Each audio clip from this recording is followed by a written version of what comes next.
In this video, we're going to be looking at the VAV system to understand how it works, the main parts, and where we use them. VAV stands for Variable Air Volume. This is a type of ventilation system which is commonly used in modern office buildings. The temperature of the supply air is kept constant, but the volume or flow rate of air supplied is varied. Variable air volume systems are far more energy efficient compared to its predecessor, the CAV or constant air volume system. VAV systems allow different areas or zones of a building to operate at different temperatures from the same ventilation system. This is ideal because not every room in a building will experience the same heat load. For example, one side of the building is in the sun, while the other side is in the shade. One room might have just a few people with laptops, which produces a very small heat load, while other rooms may be filled with rows of racks of servers, each producing vast amounts of heat. With a VAV system, we can individually control the amount of cooling and possibly heating into each of the rooms, from the same main ductwork and the same main air handling unit. Here we have a model of a very small basic office. We have the main air handling unit in the mechanical room. Then we have the supply duct which runs through the building and branches out into each of the rooms. This supplies the fresh treated air throughout the building. On the other side, we have the return duct. This collects all the dirty used air from the rooms and brings it back to the main air handling unit. Once the return air reaches the AHU, it can be rejected from the building out to atmosphere. Some designs of AHUs allow a portion of the return air to loop back into the supply stream. This will save a lot of energy. This recirculation of air is only used when conditions are right and where local laws permit this. By the way, you can download a personal copy of this video along with a PDF guide. You can keep these on your personal devices and use them wherever you need them. I'll leave a link in the video description down below if you'd like a copy. Now, in a VAV system, the air leaving the AHU and being distributed throughout the building is being supplied at around 13 degrees Celsius or 55 degrees Fahrenheit. The fan within the AHU will push this air all the way through the ductwork to the very end.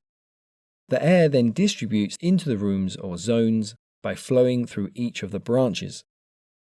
The air then flows through these diffusers and distributes across out into the room. On the other side of the room, we have the return grill. This collects the dirty air and sends it back to the main AHU. On each supply branch, we will find one of these units. This is the VAV terminal. This is one of the main differences between a VAV and a CAV system.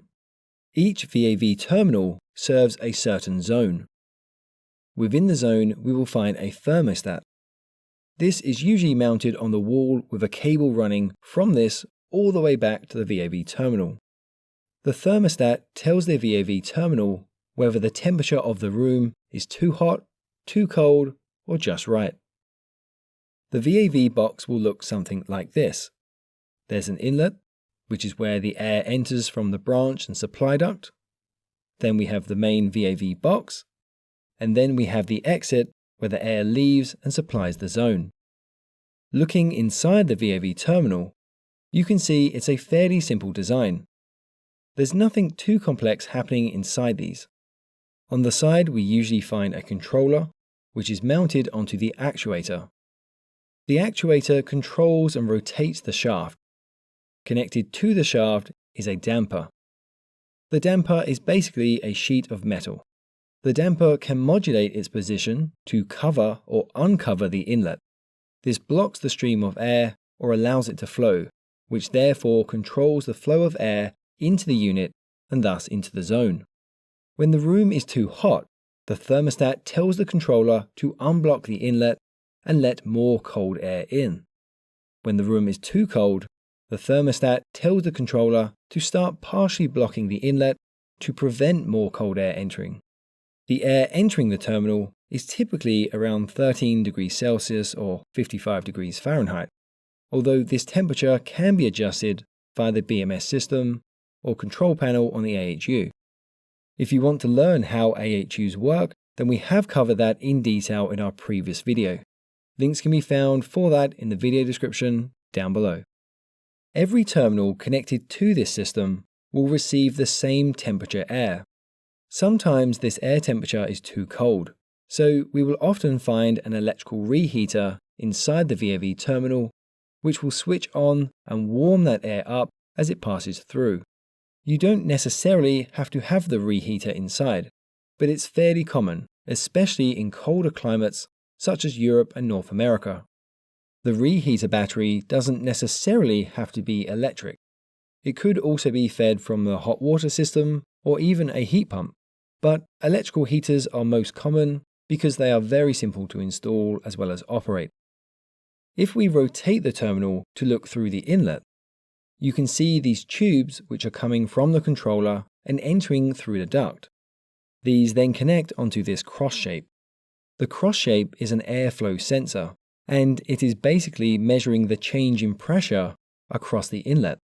There will be a difference in air velocity between the center and outer regions of the inlet duct, because air flows faster in the center. By measuring the pressure at different points across the cross-sectional area, we can therefore calculate the average air velocity or the average flow rate into the VAV box. So how is this done? If you notice on the metal tubes, we have some holes. There are some on the front as well as the back of the tubes. Now, if you imagine the air is entering and colliding with the tube, and then it flows around it. So one side of the tube will be high pressure, while the other side is a lower pressure, thus giving us a pressure difference. Once we know the pressure difference and the size of the duct, we can use a mathematical formula which is provided by the VAV terminal manufacturer to calculate the average flow rate of air entering the VAV terminal and thus entering the zone. Inside the electrical panel, we typically have the following components: the controller, the actuator, the pressure differential sensor, along with a small electrical transformer. The controller, actuator, and pressure sensor can be separate items, but now it's most common to find these as an integrated unit, which makes installation as well as commissioning far more easier. The thermostat is connected to the controller, and this will provide the controller with information on the room temperature, etc. The controller is typically pre-programmed and will contain a strategy which tells the actuator whether it needs to open or close the damper of the VAV terminal to reduce or increase the air flow rate. This will be based on the information received from the thermostat. The actuator is clamped onto the shaft of the damper. A small internal motor in the actuator rotates this, which results in the shaft and thus the damper changing position. Additionally, the controller usually allows for network control or to link to other terminal units also. The damper doesn't usually fully close. That's because we still need a certain amount of fresh air to enter the room. So it partially closes, which allows a small stream of air to trickle past into the room. If the thermostat detects that the room temperature has increased above the desired set point temperature, then the damper is instructed to open further and allow the cold air to enter. Remember, this air is around 13 degrees Celsius or 55 degrees Fahrenheit, so that will cool the room down fairly quickly, and the warm air will be sucked away through the return duct. For example, in the middle of summer, when there is a maximum solar gain, perhaps a busy room full of people and computers, so we have the maximum heat load, the damper will therefore be 100% open to let as much cold air in as possible and remove the unwanted heat. During the peak of winter, or even on a normal cloudy day, when the room is empty and there isn't much heat load, the damper's position will be further towards the closed position to minimize the cooling but still allow fresh air to circulate. You can get fan-assisted VAV boxes. There are many variations, but this is a simple example.